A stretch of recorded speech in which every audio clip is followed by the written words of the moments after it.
Hola, buenas tardes. Bienvenidos a todas las redes sociales y a las personas que nos acompañan en línea. Hoy vamos a tratar dos temas importantes, fractura de patela y posteriormente vamos a hablar acerca de mano traumática. Bueno, como sabemos, la patela es un hueso sesamoideo, el más grande que tenemos en nuestro cuerpo. Su función principal es incrementar la fuerza del cuádriceps. Va a tener su retináculo, el cual va a estar comprendido principalmente unas bandas longitudinales que vienen del cuádriceps y otras bandas transversales que van a venir de los cóndilos y van a dar cierta estabilidad, como ya lo hemos visto en las pláticas anteriores. Bueno, es como ya lo mencionamos, es un componente importante del mecanismo extensor y la fractura de este hueso se encuentra en un 1%, la edad más frecuente es entre los 20 y los 50 años y va a estar en una proporción 2:1 en relación hombre-mujer.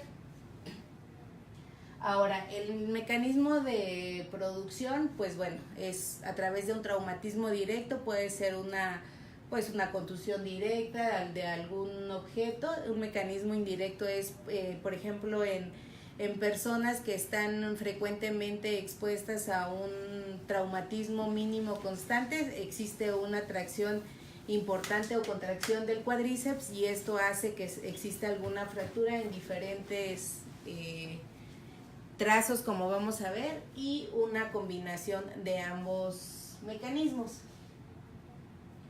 Ahora, bueno, la exploración física, como toda fractura, ¿qué es lo que vamos a ver? Pues un aumento de volumen de la zona, puede o no existir equimosis, la ocupación articular es un importante factor y la limitación de la movilidad puede ser desde una limitación parcial o total dependiendo si existe o no desplazamiento y cuándo se presenta la fractura. Ahora, el diagnóstico pues prácticamente se puede hacer con radiografías simples. Vamos a pedir nuestras 3 proyecciones básicas, AP, lateral y axial. La axial nos permite valorar cuando existe fracturas a nivel de la superficie articular o fracturas condrales. La tomografía en aquellos cuando existe un patrón que no es muy claro en la radiografía o en la resonancia magnética, cuando tenemos la sospecha de una fractura no desplazada o en pacientes que tienen traumatismo constante y que radiológicamente no lo podemos observar, pero nos permite hacer esa pequeña diferenciación o el diagnóstico. Bueno, la clasificación, como ya lo mencionamos, y en base a esto va a ser el tratamiento, van a ser si están desplazadas o no desplazadas. Consideramos una fractura desplazada cuando se encuentra un fragmento de 2 a 3 milímetros o un escalón articular, un desplazamiento de 3 a 4 y un escalón articular de 2 a 3. Y el trazo con un patrón transverso es el que se presenta con mayor frecuencia. Ahora, la clasificación de la fractura de patela prácticamente es descriptiva, no existe como tal en una específica. Ya las tenemos como no desplazadas, transversa, puede ser del polo superior, del polo inferior, con minutas no desplazadas, con minutas desplazadas en los trazos verticales o, como lo mencionamos, osteocondrales, o la clasificación AO, que ahí sí las divide. Bueno, como sabemos, la clasificación AO es un sistema binario en el cual vamos dando un número para saber el tipo de hueso y una letra dependiendo si es articular, no articular, y dependiendo el tipo de fragmentos, pues como se va dividiendo. Entonces, dependiendo del tipo de fractura, pues es como vamos a clasificar esta. Ahora, el tratamiento va encaminado a las medidas generales. ¿Qué es el manejo del dolor? Es uno de los factores más importantes en todas las patologías y nosotros podemos manejar el dolor, podemos dar cierta tranquilidad al paciente y con eso poder realizar toda nuestra batería que necesitamos. La valoración de la de evacuación de la articulación, dependiendo de la escuela y de la literatura, algunas sí recomiendan realizar una artrotomía para evacuar el hematoma, para poder disminuir el edema, otros no lo recomiendan por ser un factor condicionante de algún proceso séptico por al introducir la aguja, y sobre todo, aunque se tengan las medidas de higiene necesarias, pues siempre es un riesgo. Y la inmovilización es un factor muy importante porque en lo que nosotros decidimos cuál va a ser el manejo que vamos a dar al paciente, el hecho de inmovilizarlo nos ayuda a manejar el dolor y poder y nos permite poder planear nuestra terapéutica. Ahora, ¿cuándo vamos a utilizar un tratamiento conservador? Bueno, lo vamos a utilizar cuando nosotros tenemos una integridad del mecanismo extensor, cuando las fracturas no están desplazadas. Ya hablamos de los parámetros, cuando se consideran desplazadas, cuando no. El tratamiento conservador es también importante valorarlo en pacientes ancianos con fracturas que están ligeramente desplazadas, o aquellos pacientes que tienen un estado metabólico alterado y que la cirugía a veces no es nuestra mejor opción de tratamiento. Aunque ahora con las nuevas técnicas donde se realizan incisiones mínimas para poder realizar esto, bueno, nos facilita. Sin embargo, hay pacientes que por el riesgo anestésico pues no son candidatos a este tipo, entonces es cuando se puede valorar. Bueno, ¿y en qué va encaminado? Pues vamos a poner una inmovilización por 4 a 6 semanas principalmente, ya sea que elijamos un yeso, que es lo indicado, un yeso, o algún tipo de órtesis que nos mantenga la patela en una posición adecuada. Ajá. Y después vamos a empezar con ejercicios isométricos y fortalecimiento de cuádriceps. En el tratamiento conservador es importante, bueno, en todo, un seguimiento radiológico para poder determinar y tratar de movilizar en cuanto sea posible la articulación, porque como vamos a ver más adelante, una de las complicaciones que normalmente presentan estas fracturas, pues es la limitación de la movilidad, sobre todo en completar la extensión. Ahora, el tratamiento quirúrgico, pues como sabemos, al ser un hueso articular, necesitamos tener una reducción anatómica para tener una consolidación primaria, restaurar la congruencia articular y la integridad del mecanismo extensor.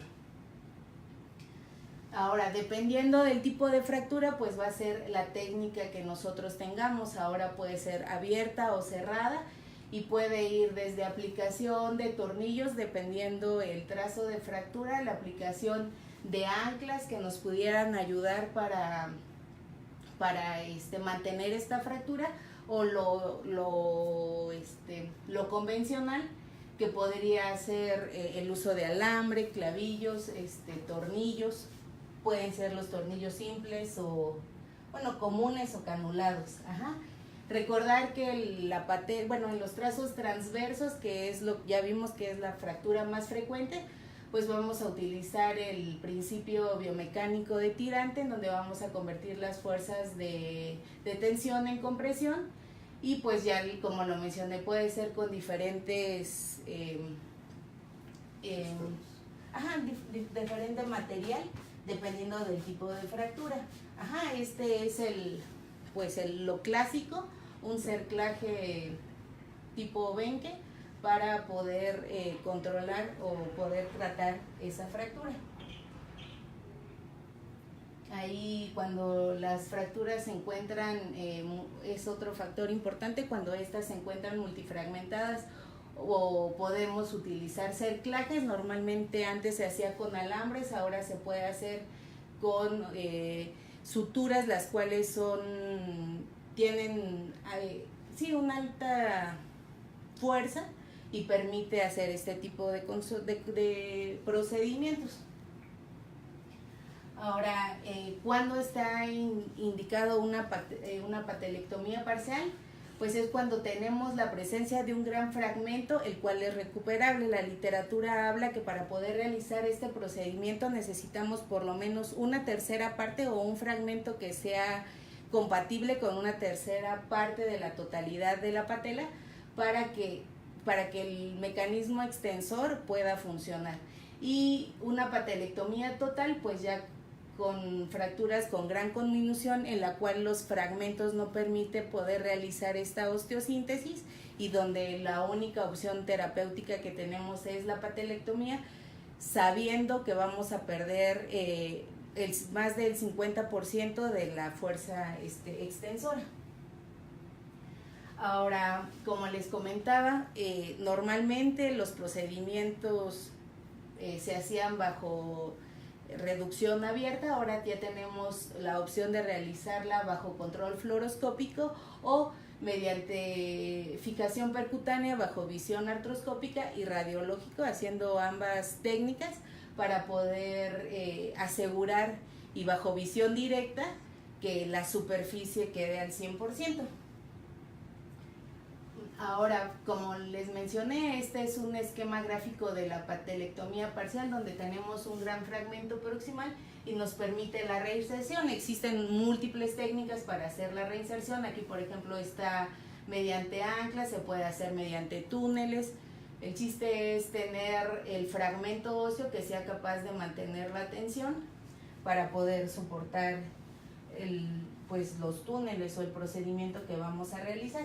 Y en la patelectomía total, donde pues se retira completamente el fragmento óseo, se hace la unión de los dos tendones y pues se mantiene también, es con inmovilización y posterior rehabilitación.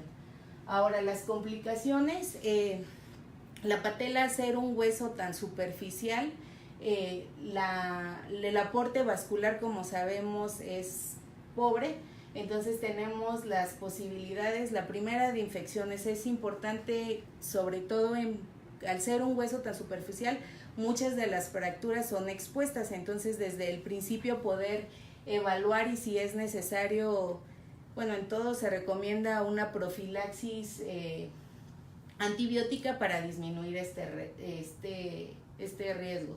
El fracaso de la fijación es frecuente, sobre todo en pacientes de la tercera edad con mala calidad ósea o aquellos pacientes que tienen algún problema renal o metabólico con el calcio, en los cuales fijaciones muy rígidas hacen este tipo de complicaciones. O por ejemplo, sabemos que el cerclaje solamente es de aquí a que consolide la fractura y es momento de retirarlo. ¿Por qué? Porque normalmente se rompen, entonces a veces el retiro también, por eso es importante poder evaluar, y ahora con las nuevas técnicas, pensar en ese tipo de opciones para no someter al paciente a un segundo procedimiento quirúrgico. La refractura del 1 al 5%, porque como lo mencioné, el aporte sanguíneo no es tan bueno, y por lo tanto es una de las complicaciones que se puede presentar. La pseudoartrosis, poco frecuente. La osteonecrosis se presenta poco, pero hay que tener, aquí es un proceso de ventana largo en el cual hay que mantener el paciente, reporta la literatura, en vigilancia por 2 años. Posterior a 2 años es cuando podemos evaluar realmente si existe o existió osteonecrosis. Y la artrosis postraumática, que es frecuente secundario al miedo a veces que tenemos como médicos de empezar a movilizar a nuestro paciente. Hay que recordar que si estamos utilizando un cerclaje, su principio es dinámico, entonces el paciente puede movilizar, sí, a lo mejor tener la restricción del apoyo, pero no de la movilización. Está reportado que en todas las fracturas, por muy buena rehabilitación que tengan, vamos a tener una pérdida de 5 grados en la extensión, y esto se va a ver más si nosotros retardamos ese proceso de movilización. Y pues no sé si existe alguna pregunta a nivel de las redes. Bueno, pues eso sería hoy todo por mi parte. Ahora sigue el doctor Cuenca, que nos va a hablar acerca de las lesiones traumáticas. Y nada más para recordar hoy, feliz Día del Niño a todos nuestros seguidores.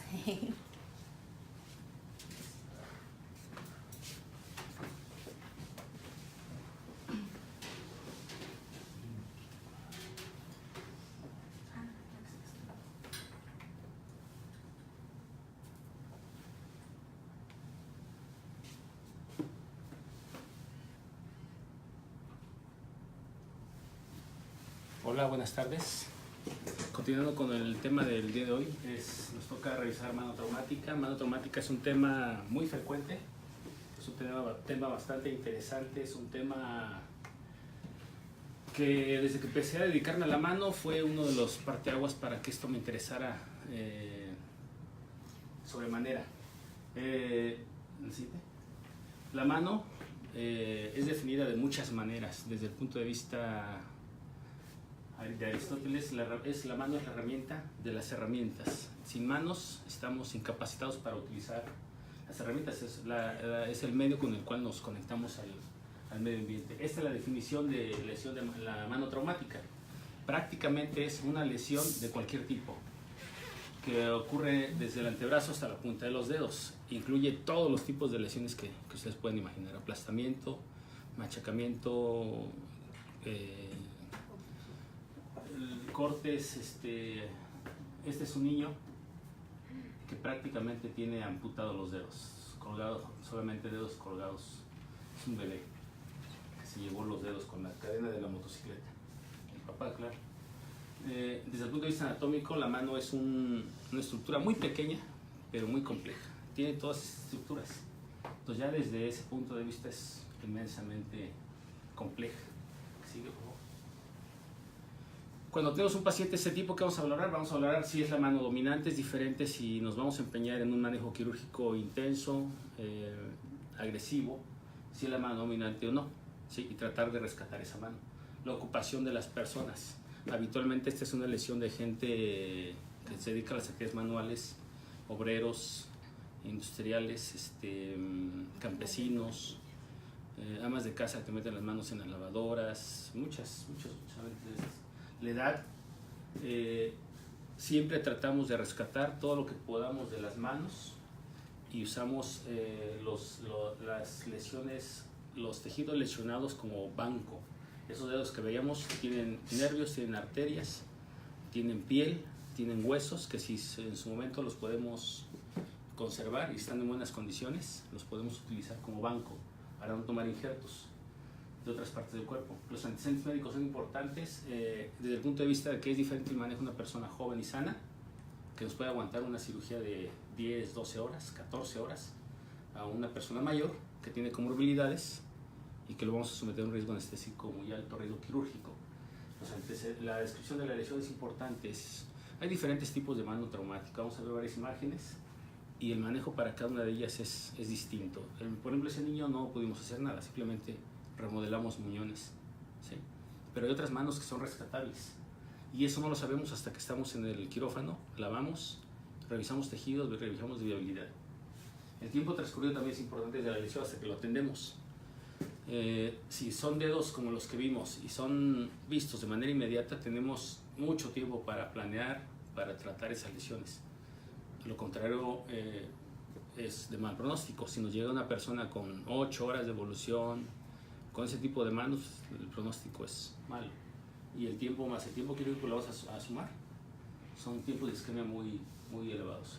Regularmente este tipo de lesiones están asociados a contaminación importante, como lo vimos con la manita del bebé, con la grasa de la bicicleta. Valoramos a un paciente como un todo. Empezamos a valorar al paciente como un todo, después nos vamos a la mano y seguimos valorando al paciente desde el punto de vista del trauma de mano. El trauma de mano es la primera causa de consulta en cirugía de mano. Como les comentaba, es bastante frecuente. Prácticamente esto es el pan de todos los días para nosotros. El 5 a 10% de la consulta en urgencias para nosotros. Como les decía, la mano es el medio con el cual nos ponemos en contacto con el medio ambiente. Y dependiendo de la actividad que desarrollemos, es la lesión que vamos a tener. También es cierto que rara vez pone en peligro la vida y ahí tenemos que hacer un balance, un equilibrio. Vale la pena empeñarnos 12 horas en esa mano y arriesgar la vida del paciente o someterlo a un buen manejo quirúrgico o dividirlo por tiempos. Hay que tener la experiencia y el conocimiento necesario para hacer esas decisiones. Pero si no los manejamos de forma deficiente, nos van a dejar secuelas permanentes.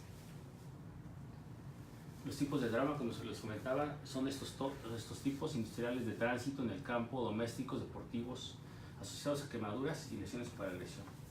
Aplastamiento, poco que hacer ahí. ¿Aquí sigue? Objetivos del tratamiento, recuperar la funcionalidad de esa mano al mayor porcentaje posible. Una vez que nos llega el paciente, hay que prevenir la infección de manera adecuada con la cobertura antibiótica correcta. Lo que les comentaba, conservar las partes lesionadas y favorecer la cicatrización primaria. Proveer una cubierta cutánea y sensibilidad. Habitualmente estas lesiones se asocian a pérdida cutánea y lesiones de todo tipo, desde el hueso, tendones, nervios, arterias, todo eso hay que repararlos. Y nuestro objetivo debe ser lo más cosmético posible. A veces lo más cosmético posible incluye quitar ese dedo completamente lesionado y dejar una mano trifalángica, cuadrifalángica. Sí. A veces sacrificar una parte de los dedos es mejor que tratar de reconstruir un dedo que está sumamente lesionado. El manejo en urgencias, obviamente esos pacientes llegan a ese lugar. Vamos a valorar otra vez holísticamente al paciente y vamos a valorar primero las lesiones que pongan en peligro su vida y atender las amenazas que tenga la vida de ese paciente. Hay que, como médicos de primer contacto, debemos cubrir lesiones con apósitos estériles, valorar la hemorragia activa. El manejo correcto es con la mano arriba, ¿sí? Simplemente manteniendo la mano arriba y con compresión con apósitos. Ese es el manejo que se les da. Con eso es suficiente regularmente. Hay que acostar al paciente, elevar la mano, presión manual y digital sobre los vendajes y sugerimos no usar torniquetes ni usar pinzas de ligaduras. A veces, como primer contacto, lo primero que tenemos que hacer es isquemia. Y a veces nos llegan con isquemias de 6 horas, de 4 horas. Entonces, a veces el remedio es más caro que la lesión. Y no usar pinzas ni ligaduras porque nos dejan un poquito más de margen, menos margen para corregir esas lesiones. En urgencias, evitar este tipo de antisépticos por la citotoxicidad. Están asociados a exposición. Este tipo de lesiones están asociadas a lesiones nerviosas y el nervio es muy sensible a estas sustancias químicas. Provocamos una neuritis. Lo que sugerimos siempre es usar solamente jabón quirúrgico y mucha agua. Obviamente el manejo debe ser por gente que conozca el manejo de este tipo de lesiones, investigar qué pasó con esa mano, hacer un examen físico adecuado, los estudios diagnósticos necesarios, a veces es muy evidente la lesión, y determinar si esa lesión puede ser manejada en urgencias o en el quirófano. Mi sugerencia es que regularmente estas lesiones debemos manejarlas en quirófano porque una lesión habitualmente pequeña, y me ha ocurrido, se convierte en toda una cirugía de muchas horas. Y meterse a urgencias no es correcto. La siguiente. Es una lesión, por ejemplo, que se ve bastante sencilla, pero vean la posición de la mano. La mano no está en la posición funcional. Entonces, cuando estamos dormidos o desmayados, la posición de la mano es esta. Y él no tiene esa posición. Esté despierto o esté dormido, los dedos están extendidos. Y una vez reparados todos los tendones flexores, que son los que se cortó, la mano adquiere otra vez la posición anatómica, la posición de reposo. Lo correcto, como decía Sandra en su presentación de fractura de patela, es controlar el dolor. Son pacientes que llegan a urgencias con mucho dolor. Y un bloqueo troncular, un bloqueo digital, un bloqueo por segmentos es muy sencillo. Y eso lo podemos hacer en urgencias. En lo que tomamos los estudios, preparamos al paciente para pasar a quirófano. Y 2 a 4 mililitros de lidocaína en el túnel carpo, nervio cubital, bloqueo interdigital o bloqueos digitales específicos. Ponemos imágenes. Entonces, en este caso estamos viendo el bloqueo del nervio mediano y el bloqueo del nervio cubital, que es muy sencillo. Entre el palmar mayor y el FCR y el palmar mayor, localizamos y podemos tocar aquí cuando hacemos esta maniobra. Y entre esos dos tendones podemos meter la aguja. ¿Sí? en una distancia de medio centímetro y infiltramos ahí 1 o 2 centímetros de lidocaína, y desde el punto de vista cubital por debajo del FCU, flexor cubital del carpo, por debajo lo tocamos igual, hacemos este movimiento y ahí tocamos el flexor, y abajo de ese tendón podemos infiltrar. No metemos más de 3 a 4 milímetros y todo es por difusión, la anestesia, y es suficiente. Podemos hacer un bloqueo en subcutáneo para anestesiar todas las ramas sensitivas del nervio radial que van al primero y segundo dedos, y con ese tipo de bloqueos damos anestesia para prácticamente toda la mano, y el paciente resistirá mejor el tiempo de espera. El bloqueo interdigital lo podemos hacer en ese sitio, lo podemos hacer volar o lo podemos hacer dorsal, si es nada más un dedo. Este caso es un caso clínico de un paciente masculino de 34 años sobre una imprenta. Él tuvo amputación bilateral con guillotina industrial, tuvo 6 horas de isquemia fría y 15 horas de cirugía para poder corregir ese problema. Es un tipo de imprenta con la cual se lastimó. La siguiente. Entonces tenemos una mano, ponle. Esa es la mano derecha. Este fue mi primer caso de cirugía de mano. Entonces, por ahí aparece una alguna foto que no sabía ni cómo me llamaba. Estamos tomando y disecando vasos. Ya limpiamos todos los segmentos óseos y vamos a hacer un reimplante, literalmente. Son muchos pacientes en el quirófano, hay un equipo muchos médicos en el quirófano, hay un equipo prácticamente en cada extremidad, equipo con la mano izquierda, equipo con la mano derecha, equipo con la pierna derecha, equipo con la pierna izquierda. Los de las piernas están tomando injertos y los de los extremidades superiores están reimplantando. La siguiente. Todos con equipo adecuado de magnificación de la visión y equipo de microcirugía. La osteosíntesis se hace primero, tenemos una secuencia de la corrección de las lesiones. Primero empezamos con la osteosíntesis, luego nos vamos a la revascularización. Aquí estamos haciendo la revascularización. Después vamos a la reparación de tendones, músculos. Los nervios se pueden dejar para otro momento, y la cubierta cutánea. Entonces estamos definiendo todos los tejidos que tenemos que corregir. La siguiente. Y una vez que se hace la osteosíntesis, ya estamos en condiciones de seguir con el manejo de tejidos blandos. Esta es la mano derecha, ya con osteosíntesis. El equipo de la mano izquierda sigue trabajando. El equipo de la mano izquierda, pasamos al otro. Una más. Ahí no tenemos placas, entonces usamos un fijador externo, que era la opción que teníamos. Usamos torniquetes, vendas de Smarch, la disección, buscar los pedículos vasculares, buscar los nervios, buscar los músculos uno a uno y empezar la reinserción. Tomando injertos de miembros inferiores, hay otro equipo ahí que está haciendo incisiones, tomando injertos de vena para conectar los vasos, tomando injertos de nervios, ahí están ya los injertos de vena para hacer la revascularización de la extremidad. Entonces es un trabajo multidisciplinario. ¿La que sigue? Hay gente que está afuera, que está monitoreando los restos de los equipos, y como son cirugías de mucho tiempo, los vamos cambiando. Hay quien sale a hidratarse, hay quien regresa al baño. Entonces el paciente termina finalmente, después de bastantes horas, en esa circunstancia. Ese es el punto. Listo, muchas gracias. No sé si tienen alguna pregunta. Acá hay una pregunta para la doctora Sandra. ¿Cómo se podría diferenciar radiográficamente una fractura de patela con una patela bipartita? Bueno, esa es una de las preguntas o complicaciones radiológicas más frecuentes.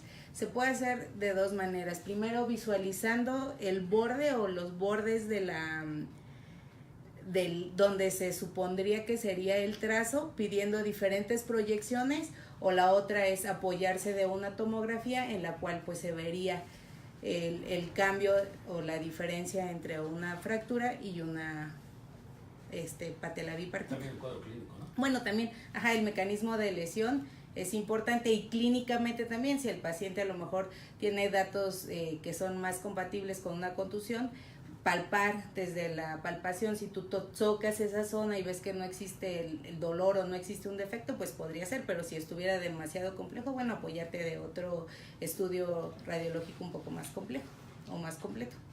Ok, muchas gracias. Luego Natacha Cervantes. Bueno, sí, también le podemos preguntar aquí a nuestra radióloga estrella. Pues sí, podemos tomar la placa o la tomografía, si hubiera, para ver los bordes sobre todo de la patela, si están bien definidos o si son bordes irregulares, para poder definir si es una lesión, una fractura, si hay desplazamientos o algo. Ok, ahora al doctor Cuenca tienen 3 preguntas. Primero, Natacha Cervantes, ¿cuánto tiempo después se hace el manejo de los nervios? Es variable. Los nervios pueden ser reparados una vez que el paciente esté estable, que los médicos estamos descansados y que ya entramos en otro momento con todo controlado, el paciente ya está en mejores condiciones y ya se pasó y se recuperó de ese tiempo de cirugía y de tiempo quirúrgico, que es bastante prolongado. Okay. No pasa nada si lo retrasamos una semana, 2 semanas. Ok, después dice... Y dejamos referencias, ya nada más para entrar y conectar. Pero igual se hacen al mismo tiempo. La mayoría de las veces lo hacemos todo de manera integral. El manejo, siempre que podemos, lo hacemos de manera integral, en un solo tiempo. En ese caso lo hicieron porque tomaron los fijados. Tomamos todo, porque éramos muchos médicos en ese turno. Entonces había médicos, 4 médicos en la mano derecha, 4 médicos en la mano izquierda, 2 médicos tomando injertos en la pierna derecha, 2 médicos tomando injertos. Y el que estaba en la mano derecha tenía necesidad y estaba pidiendo lo que necesitaba. Yo quiero nervio, yo quiero vena. Y ya, los que estaban abajo estaban tomando los injertos. Si necesitaban hueso, también podemos tomar hueso. Ok. ¿En qué pacientes con lesiones traumáticas de manos se debe dar un programa de rehabilitación y por cuánto tiempo? Lo más pronto posible. Una vez que recuperamos al paciente, como decíamos, la funcionalidad es la meta que debemos tener. La estética podemos dejarlo en segundo término, pero la funcionalidad es nuestra prioridad. Una vez que reparamos todas las lesiones, le damos el tiempo mínimo necesario para que esas lesiones cicatricen, y una vez que cicatrizaron las lesiones, empieza su proceso de rehabilitación. Entre más tiempo nos tardemos en iniciar la rehabilitación, el pronóstico será menos funcionalidad. Entonces, entre más agresivo sea el manejo quirúrgico, cuando nuestro objetivo va a ser para empezar a hacer la rehabilitación lo más pronto posible. ¿Y cuánto tiempo de isquemia para que sea viable la extremidad torácica? ¿Cuánto tiempo de isquemia? Hay 2 tipos de isquemia: isquemia fría, isquemia caliente. Isquemia caliente es normalmente, como dice el paciente, si se amputa un dedo, una mano, el tiempo que duren desde que les pasó el accidente hasta que lleguen nosotros y hacemos la revascularización, ese es el tiempo de isquemia caliente. Isquemia fría es cuando el paciente es atendido en un puesto de socorros, le manejan adecuadamente esa extremidad lesionada amputada, la lavan con solución salina, la envuelven a gasa o compresa estéril, la meten en una bolsa de plástico, la meten en un empaque plástico rígido como una botella de suero de 1000 mililitros, por ejemplo, y eso se pone sobre una cama de hielo, sobre una hielera, y eso aguanta el doble de tiempo, porque disminuimos el metabolismo de esos tejidos lesionados. Entonces tenemos el doble de tiempo. ¿Sí? ¿Cuál fue el resultado final? Porque fue en el 2012 esa cirugía, según vi las fotografías. Sí.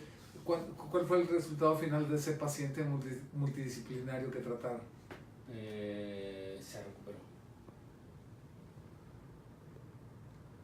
Quedó con secuelas, obviamente. Los pacientes quedan con bastantes secuelas. Hablando de porcentajes de función. Manejamos, por ejemplo, lo que hicimos hoy en la mañana del antifibroso. Ese producto no lo usamos habitualmente. En el instituto, ese es un paciente del instituto. Tenemos recursos limitados porque los materiales, los implantes ortopédicos los paga el paciente en el momento que llega. Entonces yo no estoy planeando llegar y con las manos amputadas. Entonces debe pagar ese paciente en ese momento la casa comercial, que no nos va a dar fiado.